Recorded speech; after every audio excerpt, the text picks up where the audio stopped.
had some amazing ideas at the end of your speech: driverless cars, new eco-efficiency, and those all sound really interesting, but it's all kind of a hard industry to get into.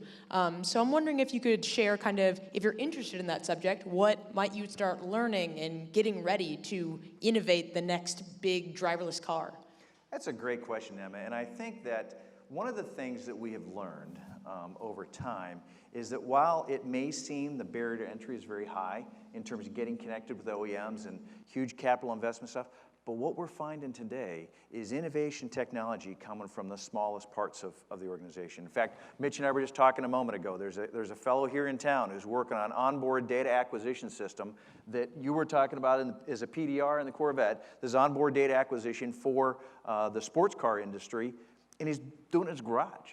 So I think that the opportunity exists for anybody with the right set of ideas. You know, ideas, technology, innovation is not purely the playground of major OEMs. It's an opportunity for anybody. And admittedly, it may be tough for you to get your ideas in front of the right places, but there's many mechanisms to make that happen. And what happens a lot, and we saw this in Corvette all the time, is you know, people would come up to us at shows or competitions or events and say, hey, they got this idea. And we were open to it. I mean, we talked to them. I mean, and there are things in the C7, Eric talked about, that started because we saw it on a racetrack somewhere, we saw it at a show. Fantastic. Thank you. I think that it seems very hard to get into, but as long as you have like the innovative mind to want to be involved, it sounds like it's possible. I next have a question for you, Mitch. I'm sure in the motorsports industry, you sometimes have ideas and they don't work out, and the result of failure is like hard to deal with. And you two can chime in as well, but how do you deal with the kind of high cost of failure if your innovation doesn't work?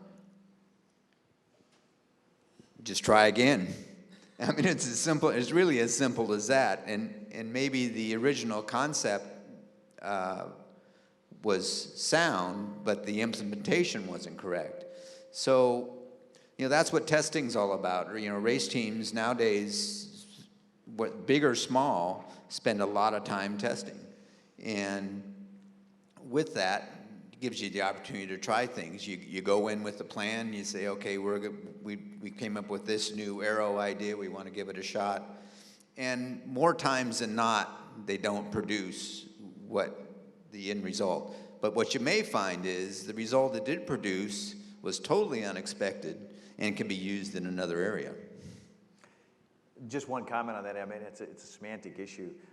We have become very fond of saying that there are no failures, only learning opportunities. And the fact is that if you look at everything that happens as a chance to either as a chance to get better, it may be you got better because it worked the first time. You maybe got better because you learned what won't work. Fantastic. I think we're going to go to a couple questions from Twitter. We've got plenty. Keep sending them in. The first one's from Lawrence Greer. This is for Eric. What is the next step for Corvette's production cars? Could there be mid-engine Corvettes in the future? I have no comment to that one. Well, that's because you like your job. That's exactly right. You know, what holds next in the future of Corvette? I think, again, as we are looking at enhancing the driver's experience through PDRs, reducing the mass, increasing the fuel economy, and I don't mean saying this, in my C6, my personal Corvette, I still get 30 miles to the gallon on the highway. So, you know, we're constantly looking for those opportunities. So to look, that is where our focus is to look at areas such as that. So, good. All right. Next question is from James Hill. Dave, as global competitors like China and Japan grow, how will that affect the automotive industry, particularly in Kentucky? This is a great question and one that I'm very passionate about. The reality is that what we're finding is that to use a colloquialism, the dews coming off the rose on offshore sourcing for the North American automotive industry, and I'll tell you why. It goes back to the earthquake and the tsunami in Japan 4 years ago. Yeah. Eric and I were working together at the time. That earthquake went back to one plant in one place that produced a compound we used in paint, and every OEM on the planet had to stop using that paint. So we got very concerned about sourcing. You think about pipelines, the issue with the slowdowns, dock workers issue out on the West Coast. we couldn't get product in, and the pipeline is so long back to China, Japan, and other offshore opportunities. What we're seeing, and a lot of what we're seeing in growth here in Kentucky and in North America, what we're seeing in growth is onshoring of supplier work that's previously been overseas. It's being done in America right now. It's good stuff. It really is. It's a huge upside opportunity. We just got to make sure we've got the pipeline of talent ready to fill those jobs. Awesome. The next one's from Mitch. It's from Julie Ellis. Will any of the high-performance cars you showed run on the NCM track anytime soon? She adds, the Nissan Delta Wing is wicked cool. We have a number of interesting things that are going to be happening at the motorsports soon. Some of them I can't talk about due to confidentiality, but photos will show up later. Naturally. There is a lot of really exciting things happening out there. The next one comes from Raymer Real Estate. Any plans to incorporate hybrid technology into the Corvette as an option? You know, I think it goes back to what I was saying earlier about as far as hybrid type. I mean, we have a V8 right now that 4 cylinders will shut down a cylinder deactivation and run off 4. That's where you get your fuel economy. So there's technologies such like that, even advances in those technologies, I think offers us something going forward to look at, not just in Corvette, but throughout all of our lineup. Because if you look at within, we have Corvette racing, you know, within the race teams also the Cadillac, and there's a lot of technologies that Cadillac used with the carbon fiber and with even displacement and stuff. So I think that's where it's really at going forward is how do you take what you've got and be smarter with it? The next question comes from Michaela Knight. Do the new innovations lead to safety concerns? And if they do, what needs to be done to kind of lessen those? I like to take that. You know, obviously, when you talk about, and I kind of touched on this, but when you talk about an autonomous car, it kind of freaks you out to think about a whole bunch of people driving while they're texting and not touching the wheel of the car. You know, I mean, the technology is good. Is it perfect? And then when you think about it in terms of liability law, and it just, I mean, we're going to see a tidal wave of change in the way that we propel ourselves to school, to work, to home, to vacation, et cetera, in the next 20 years. So in the course, if you're a student today in university, I think by the time you're sitting in a chair like Eric or me or Mitch and have had your career or pieces of your career, you will have seen a huge change in the automotive industry. Oh yeah, I mean, look what's happened in the 80s. Remember we came up with a third light? And then we started having airbags. All cars had airbags. Now you got them in the seats. Now, and you also have them in the dash. There's side pillar airbags. So the safety industry, to Dave's point, yeah, it's going to be big.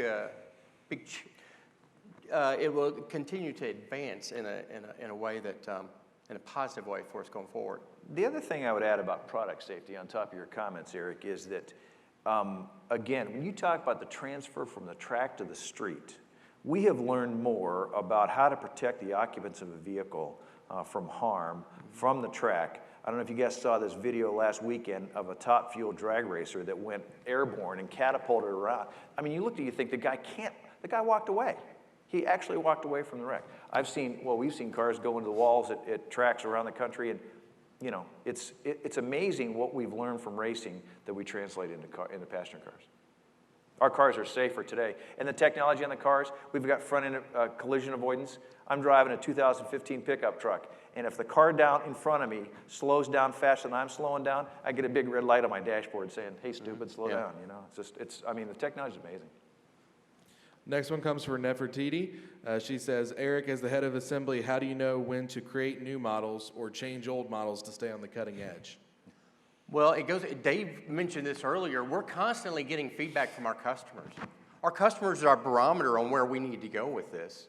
Our customers like to get out on the racetrack, so guess what we've done? We've built them a street legal race car, if you will. So I think the idea or the thought is we keep in tune with our customers through the shows that we do, even through product enhancement development, such as like we were talking about aero wings going on back of car. So a guy goes out and he wants to, you know, upfit his Corvette or something and put a different type of a package on that. It all goes back to what does the customer want? So it's staying ahead and keeping in tune and in line with that. The next one comes from Allie. Earlier today in session 1, Tim Earnhardt talked about creating an emotional experience for your customer. What kind of emotion does Corvette wish to create with its customers? Oh, again, yes. I'm gonna like build your engine. Once it gets dropped in your car, go see Mitch driving on track. So, then get better than that. It was an amazing period of time in my life when I served as a plant manager at Corvette plant. It was a huge privilege because it wasn't about the car as much as it was about the lifestyle. Corvette owners are among the most passionate, loyal, intelligent, well-informed customers you can have. The Corvette brand is one of the most iconic, arguably the most iconic brand in the automotive business. It's the longest running nameplate in the history of the automotive business. And we work, and this is the royal we, because I still believe that, everyone will say, we work really hard to protect that brand. I mean, there are things that we would do at the plant that we wouldn't do because it might sully the brand. We weren't going to do that. What Tim and the group talked about is absolutely a paramount concern at places like Corvette, at places like BMW. I mean, everybody works on that brand thing. And if you don't, you end up with, well, I won't say those manufacturers, but you end up with them. Hunter Hawley's got the next question. With the huge barriers to entry in the automotive industry, how can small-scale innovators get started? I think we talked about that to Emma's question. I mean, the reality is that because we've realized, now we being automakers, we've realized that we don't corner the market on innovation. You know, we're bright, but we're not that bright. And there's a lot of really bright people out there. It's like yesterday, I was talking to this firm right here in Bowling Green about using their innovation that started in his garage in the automotive industry. So again, it's difficult, sort of on the outside looking in, but there's lots of mechanisms like the organization I'm a part of now that connects innovators with the industry. Keep sending questions in. And until that happens, I'll be asking some more questions. So, in what ways do you think, I guess y'all talked about kind of the story of the car and how people kind of connect with the emotional brand of Corvette. And how do you keep the user experience and the user interface so connected to the car with such a kind of technological industry? Well, you know, one thing, there are Corvette clubs, all over the world. The Corvette has actually been named the Kentucky State Car, but you know, it's actually the world's sports car. In Australia, a country where they have right-hand drive cars only, it's the only country that requires right-hand drive. These guys will buy Corvettes, bring them over, get them converted just so they can have a driving experience of a Corvette. So it's the world's sports car. It is a car that has brought people together. I went to Australia with a group of people who are my friends. So it connects us. The car has connected people. On that theme, though, in terms of connectivity, and I talked about that for a moment, you know, if I asked you to raise your hands out there, everybody who's got a cell phone, every hand would go up. We are so connected to our cell phones, and we see the car becoming the same way. When I get in my car today, my phone automatically links to my car, like many of yours does, and I can make phone calls, I can take text messages, I can send text messages, I can check emails, I can do all that stuff without ever touching my device. And so I think we see, as we look at the future of the automotive industry, we see the car becoming an extension of yourself, an extension of your lifestyle. It's always been kind of a lifestyle thing. But this whole sense of autonomous driving really becomes, oh, okay, well, how's that going to affect things? Yeah. I think for all of us that are sitting up here, we're all car guys. Oh, yeah. And our relationship is very emotional. And in the motorsports industry, it's no different. It's a very emotional, very passionate group of people. And again, we all thrive off each other, and I think that's where the innovation and all comes from.